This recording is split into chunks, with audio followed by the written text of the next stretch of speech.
Olá, está no ar o programa Jogo Limpo aqui na Imagem TV. Que alegria receber a sua audiência e a sua companhia. Seja muito bem-vindo. Hoje no programa nós vamos falar sobre um assunto muito sério e que tem estado aí muito na mídia nacional. A violência doméstica e familiar contra as mulheres. Casos recentes, como o da atriz Luísa Brunet, o estupro coletivo no Rio de Janeiro e tantos outros casos espalhados pelo país. Para conversar sobre esse assunto, nós vamos conversar com a subsecretária de Estado de Políticas para as Mulheres, Fernanda Braume, e também com a promotora de Justiça e coordenadora do NEVID, que é o Núcleo de Enfrentamento à Violência Doméstica e Familiar contra as Mulheres, doutora Cláudia Santos Garcia. Vamos conversar sobre como o Estado e o Ministério Público estão trabalhando para inibir e combater esse tipo de violência que tem sido tão frequente no nosso Estado e no Brasil. O programa Jogo Limpo já está no ar. Não saia daí.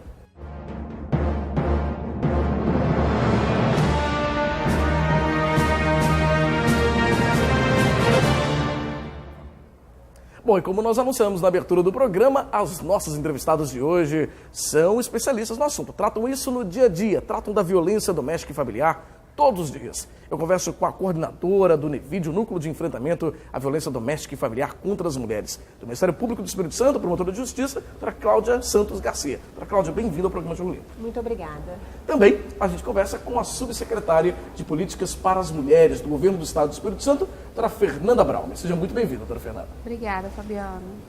Uma alegria recebê-las no programa para falar de um assunto que não é tão alegre, né? Infelizmente, um assunto que não é tão feliz assim, que é a violência doméstica contra as mulheres. Né? Um assunto que é algo que a gente poderia já pensar, já deveria ter sido exterminado no nosso país, né, gente? Vemos num mundo tão atual, tão moderno, e os homens continuam batendo nas mulheres. Isso é uma coisa, assim, lamentável, não é verdade? Sim. Começando a falar sobre esse assunto, né, houve um caso muito recente, que foi o da atriz Luísa Brunet, que foi agredida pelo seu marido lá nos Estados Unidos. Estavam lá fazendo uma viagem, e ela foi agredida pelo marido lá, pelo ex-marido, né? Foi ao Ministério Público lá de São Paulo e fez a denúncia. Esperou chegar no Brasil, quase um mês depois, para fazer essa denúncia. Como você analisa essa situação, doutora Cláudia? Importante a gente deixar aqui claro, no primeiro lugar, que a violência doméstica é um dos fenômenos mais democráticos que existe. E por que eu digo isso? A violência doméstica, ela atinge a todas as mulheres, todas as classes sociais, raça, idade. Não há uma fórmula, você não tem uma vítima, um padrão de vítima. Essa notícia triste da Luísa Brunet trouxe bem isso à tona. Uma mulher respeitada mundialmente, uma atriz e modelo com reconhecimento internacional, sendo agredida pelo seu companheiro. As razões que levaram a Luísa a esperar desembarcar no Brasil para ter noticiado o fato, só ela pode dizer. Mas como promotora de justiça, eu vejo alguns fatores que fortaleceram ela no seu país de origem a levar o fato ao conhecimento da justiça. Aqui estão os familiares dela. A gente sabe que é muito importante a vítima ter o apoio dos seus familiares. Os amigos dela estão aqui. Ela estava nos Estados Unidos acompanhando o seu companheiro. Lá ele foi receber um prêmio, ou seja, ela teria que enfrentar mais preconceitos ainda, com certeza, num país estrangeiro. Ou seja, acaba sendo ela se sentindo mais com segurança, né? Mais confortável para lidar com um assunto que talvez, com certeza, talvez não a incomode tanto, né? Ser violentada pelo seu próprio marido. Com certeza. A Luísa, nos últimos dias, quem visitar o Instagram, o Facebook dela, pode constatar que ela vinha, esse assunto de violência doméstica contra a mulher, vinha fazendo-se presente nas redes sociais dela. Ela comentou muito, posso exemplificar aqui, o caso do estupro do Rio de Janeiro. Então, assim, a gente vê que algo errado provavelmente já vinha acontecendo, ou então, ainda que essa tenha sido a primeira agressão que ela sofreu, a preocupação dela com esse tema.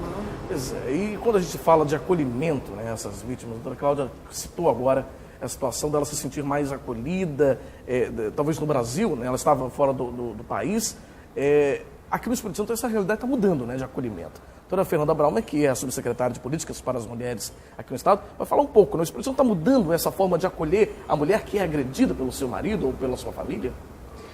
Bom, Fabiano, o objetivo da Subsecretaria de Políticas para as Mulheres, que foi criada o ano passado, é justamente fazer com que esse atendimento, a política, ela seja transversal, ela esteja presente em várias áreas, não só na segurança, mas na saúde, na educação, para que a gente tenha realmente um outro olhar, né? Essa vítima, ela precisa ser encarada por todos os atendentes, por todos os servidores como vítima, e que ela precisa desse atendimento nesse momento em que há esse sofrimento, né? Violência contra a mulher, uma violência doméstica, uma violência sexual, é uma violência grave aos direitos humanos das mulheres. Então a gente precisa de ter essa preocupação, esse olhar desse acolhimento, porque se essa vítima, nesse momento de sofrimento,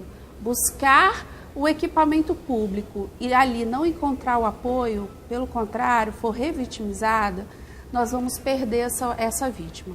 É importante, Fernanda, a gente até explicar para os nossos telespectadores como que seria essa revitimização, né? Porque ela ir, por exemplo, ao hospital, porque ficou ferida, machucada, depois ir na delegacia novamente, narrar totalmente, de novo, toda a situação, não é isso? Ela acaba sendo violentada mais vezes, não é isso? Sim, é o que a gente chama de revitimização, né? Essa vítima, o problema é que nós temos uma rota crítica.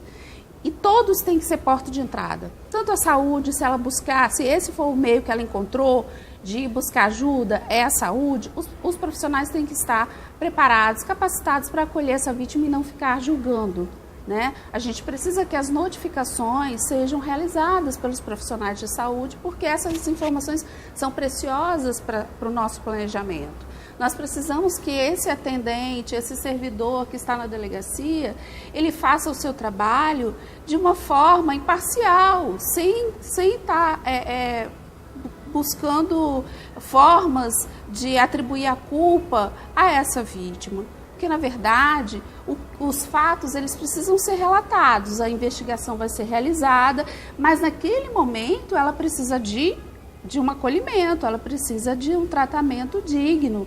Porque a gente precisa que essa mulher se sinta fortalecida ao buscar esses equipamentos públicos para o atendimento. É muito comum isso, né? De você colocar a culpa na própria vítima, não é isso, doutora Cláudia? Sim, extremamente importante essa humanização do trabalho que a doutora Fernanda vem pontuando aqui, porque a vítima, ela tem que ser bem atendida pelo servidor estatal onde ela chegar. É necessário que o servidor seja na Polícia Militar, na Saúde, no CREAS, no CRAS, no Ministério Público, no Judiciário, tenha esse olhar sensível para a vítima, evitando a revitimização que a Fernanda falava. Infelizmente é muito comum isso que a gente está falando, né? A mulher foi agredida porque ela provocou o marido, como se a justificativa dela ser agredida fosse aceitável, não é verdade? Isso é o cúmulo, não é verdade, doutora Fernanda? Um absurdo, né? Os conflitos, o ideal é que eles não existissem, né? Mas se há esse conflito, que ele não chegue às vias de fato, que ele não chegue à agressão física, né? Porque nós temos ali uma relação de poder, né? Esse patriarcalismo em que nós fomos criados, a nossa sociedade permite, ela é conivente com essas agressões. Então é muito difícil para a mulher ela sair desse ciclo de violência, ela buscar o atendimento. E, ao fazê-lo, ela precisa dessa escuta qualificada. Tá certo. Nós vamos para um rápido intervalo e já a gente volta. Não saia daí.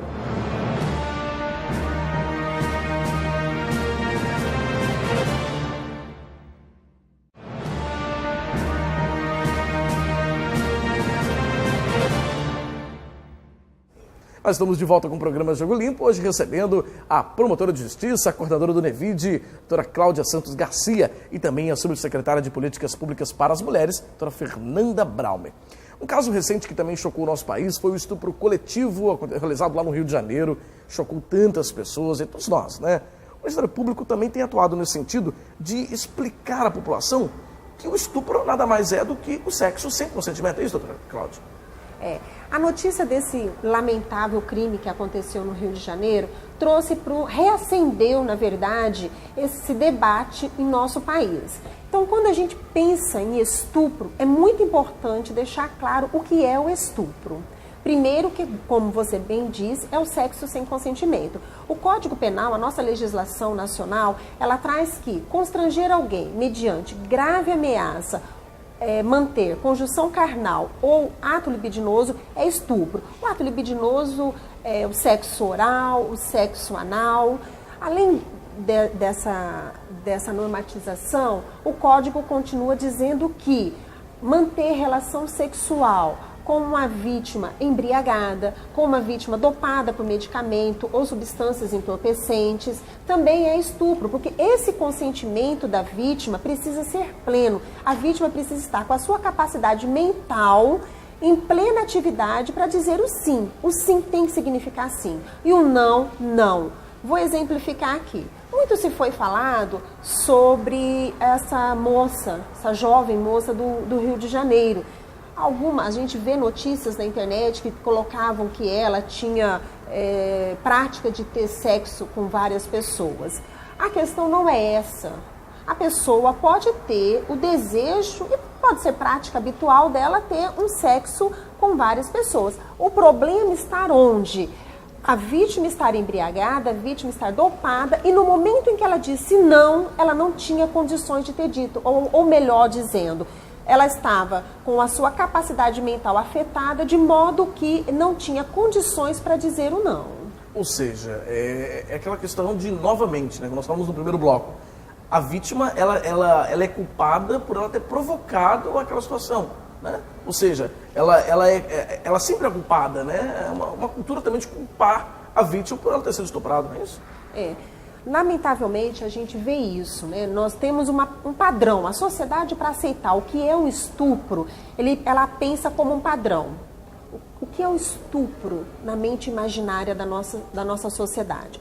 O estuprador é um monstro, a vítima é aquela jovem, aquela mulher, ou a mulher jovem, adulta ou idosa, que é recatada, que atende os padrões que a sociedade coloca para ela, tá certo? É uma mulher honrada, de acordo com o que se atribui a honra, e o estuprador pega essa mulher de madrugada. É aquela vítima num beco escuro, caída e ensanguentada.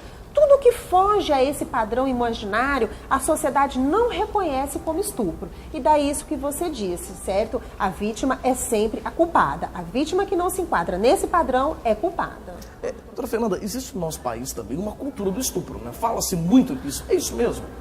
Sim, temos que reafirmar essa terminologia. Por quê? A sociedade tem toda uma dificuldade de encarar, de aceitar esse termo, mas ele é necessário que tenhamos isso em pauta, justamente porque esses padrões sociais que são, a doutora Cláudia mesmo citou, a sociedade ela constrói esses padrões, né? E o que está fora eles ignoram. A gente precisa sim discutir isso, o porquê da cultura do estupro. Você tem uma sociedade onde a vítima, né, do estupro, ela é sempre culpabilizada. Segundo, nós temos uma objetificação dessa mulher. Então a gente tem hoje o que a mídia, o papel da mídia, ela colabora muito, né? Ela impõe padrões. A mulher hoje, e há muito tempo, né, a gente verifica na mídia, na história, que ela vende tudo, né? Ela vende a cerveja, ela vende o carro, ela é um objeto que pode ser consumido e descartado. Esse que é o problema, né? A gente tem toda essa construção social de mulher objeto, que ela não precisa ter a sua integridade física, não é visto como direitos humanos. É uma grave violação aos direitos humanos das mulheres, essa violência. Nós estamos num estado onde esse enfrentamento da violência contra a mulher é prioridade. Nós tivemos uma grande redução da violência contra a mulher no estado, em número de homicídios, e o objetivo é que possamos continuar nesse caminho. Essa situação até de quando a gente fala do Espírito Santo, né? Nós estamos em segundo lugar em todo o país em violência doméstica contra as mulheres. Né? Ficamos muito tempo em primeiro lugar e agora estamos em segundo, querendo ir para o último, não é isso, doutora Fernanda?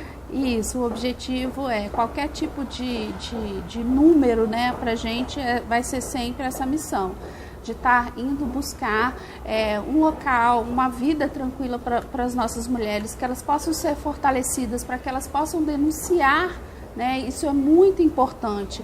A atitude da Luísa foi maravilhosa, porque ela é uma figura pública e ela expôs sua intimidade, porque isso existe em qualquer classe, a doutora Cláudia mesmo colocou aqui pra gente, isso ultrapassa qualquer classe social.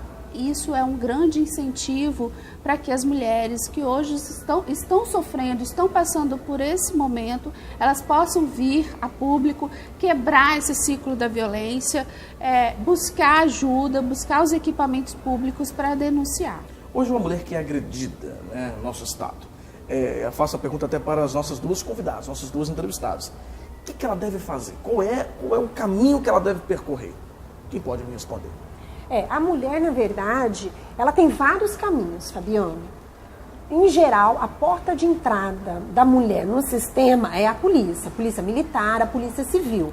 Porém, a mulher que não se sentir à vontade de ir até uma delegacia ou de chamar a polícia militar, ela pode ir ao Ministério Público, ela pode ir ao Judiciário, tá certo? Nós temos também os centros de referências de assistência social, que todos os municípios do estado do Espírito Santo ou tem o CREAS ou tem o CRAS, que é um local de atendimento e de recebimento dessa mulher. Ou ainda, qualquer pessoa que souber de uma mulher que está sendo vítima de violência doméstica, pode e deve telefonar para o 180, que é um número anônimo nacional, e o 181, que é um número também anônimo aqui do nosso estado. Tá certo. E a gente vai para mais um rápido intervalo e já a gente volta. Fica aí.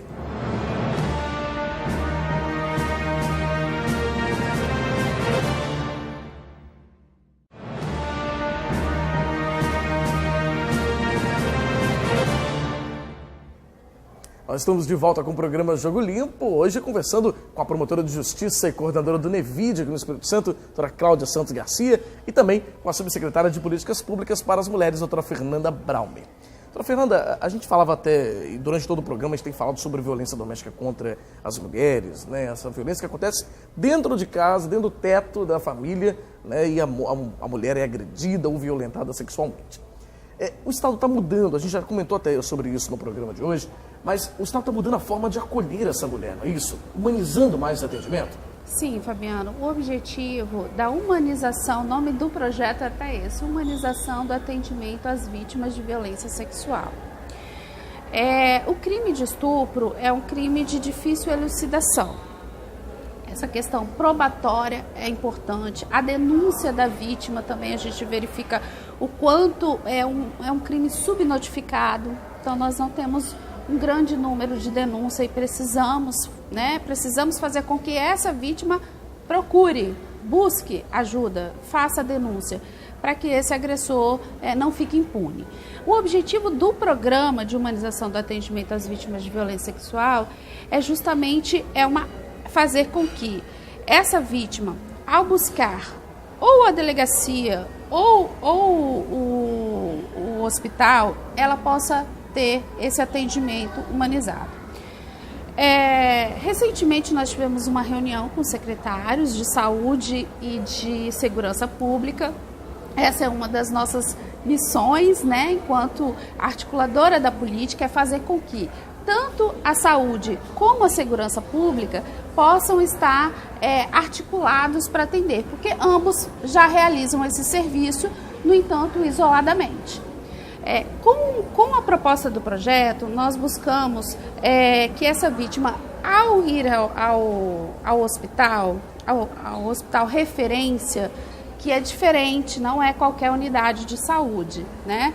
É um hospital que é credenciado pelo Ministério da Saúde, ele tem uma equipe multidisciplinar 24 horas para receber essa vítima, então ela vai chegar, vai ter esse acolhimento com psicólogos, assistentes sociais, ela terá a profilaxia, né? Todas as doenças sexualmente transmissíveis, há toda uma linha de cuidado com essa vítima. O médico vai estar fazendo essa coleta de vestígios para que essa prova ela seja colhida e essa cadeia possa ser respeitada até chegar ao processo judicial. Na verdade, está tendo um empenho, então, de todas as secretarias para que a gente consiga melhorar esses números, é isso? Isso, o objetivo é que eles possam estar trabalhando articulados, né? Nós já temos uma portaria, a portaria 288, que foi criada o ano passado, onde o Ministério da Justiça, o Ministério da Saúde e a Secretaria de Políticas para as Mulheres, eles elaboraram toda essa legislação, aonde vem detalhando, né, o passo a passo de como será esse atendimento por conta de todo o envolvimento de tantos profissionais. Então e aqui no estado nós estamos realizando um termo de cooperação entre as secretarias para que possamos estar trabalhando bem articulados, fazendo capacitação com os profissionais, porque eles precisam, né, de toda... Inclusive, o ano passado, nós já tivemos alguns médicos que receberam essa capacitação. Esse ano, há cerca de um mês, nós também tivemos uma outra chamada do Ministério da Saúde para estar capacitando os médicos, para estar fazendo essa coleta de vestígios. Quando a gente fala de capacitação, né, doutora Fernanda, a gente também lembra do Ministério Público do Espírito Santo, que realiza a capacitação da polícia em alguns projetos para combater a violência doméstica, não é isso?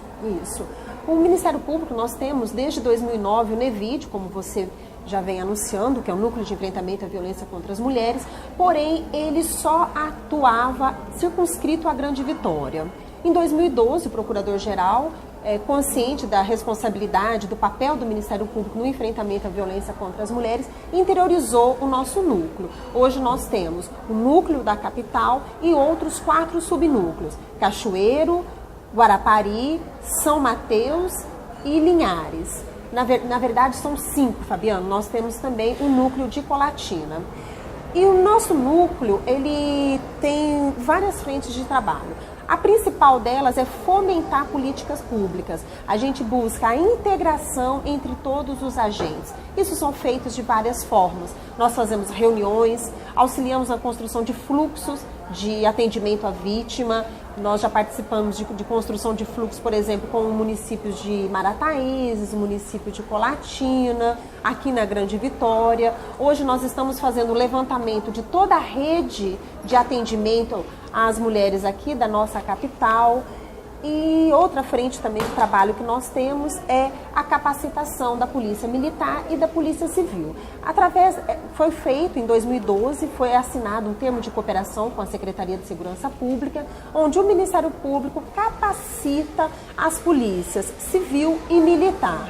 Nós temos um projeto onde os policiais ficam, cada turma, 8 horas, tá certo? Durante 8 horas conosco, ele recebe orientações de uma assistente social, aonde é feito uma fala sobre a evolução histórica do direito das mulheres. A gente busca mostrar de onde que saímos, onde estamos e para fazer uma prospecção para o futuro. Temos também uma fala nessas 8 horas junto com a polícia. Eu falei aqui da Polícia Militar, mas essa capacitação também com a Polícia Civil. Ainda durante essas 8 horas nós temos a psicóloga que faz uma abordagem psicossocial. Ali ela fala sobre o ciclo da violência, por exemplo, que é tão importante para que os atores que atendam uma mulher vítima de violência, ele tem que entender sobre o ciclo da violência, para saber o porquê que a mulher demora para denunciar, por que a mulher volta para o seu agressor. Então a gente também passa essas orientações. E ainda dentro da capacitação da Polícia Militar e da Polícia Civil, a gente tem uma fala jurídica. Uma vez que a mulher, em geral, ela chega através da Polícia Militar e da Polícia Civil, a gente entende que tem algumas questões jurídicas que estão sob a forma da Lei Maria da Penha, que os policiais precisam estar atentos. Ou seja, na verdade, é uma união de forças, né? Eu enxergo assim, de todos os poderes para poder inibir a violência doméstica e familiar, não é? É como se fosse um trabalho conjunto mesmo, é isso? A própria Lei Maria da Penha, você começa a ler, a todo momento ela traz a palavra rede. Rede de combate, rede de atendimento, rede de enfrentamento. Ou seja, uma rede, você só se sente seguro, você só deita numa rede que é coesa, que é única, uma rede sem falhas, sem buraco. Ninguém sentaria numa rede que tem um buraco. E assim deve ser a rede que enfrenta a violência contra a mulher. Por isso que nós, no Ministério Público, diuturnamente, a gente faz essa integração entre todos os agentes, buscando o quê? Que cada um entenda a importância do seu papel nessa rede de enfrentamento, porque a gente sabe que a falha de um dos atores pode significar a morte da mulher. Muito bem, quero agradecer muito as nossas entrevistadas, falando hoje sobre violência doméstica e familiar contra as mulheres. Muito obrigado, doutora Cláudia Santos Garcia, que é a nossa promotora de justiça e também coordenadora do NEVID. Obrigado e volte mais vezes ao programa Jogo Limpo. Sempre à disposição. Muito obrigado. E também a subsecretária de Políticas para as Mulheres do Governo do Estado, a doutora Fernanda Bravo. Muito obrigado, doutora Fernanda. Agradeço a oportunidade, Fabiano. Grande abraço. E a gente encerra aqui o programa Jogo Limpo de hoje, agradecendo a sua audiência e a sua companhia. Lembrando também que o nosso programa inédito é exibido todas as quartas-feiras, às 7h30 da noite, aqui na Imagem TV, com 2 reprises diárias, às 11h30 da manhã e 7h30 da noite. Você também pode mandar uma sugestão de pauta pra gente. O e-mail é contato@fabianorossi.com.br. Acompanhe também o nosso programa pela internet. O endereço é imagem.tv.br/ao vivo. Obrigado pela companhia. Até semana que vem. Tchau.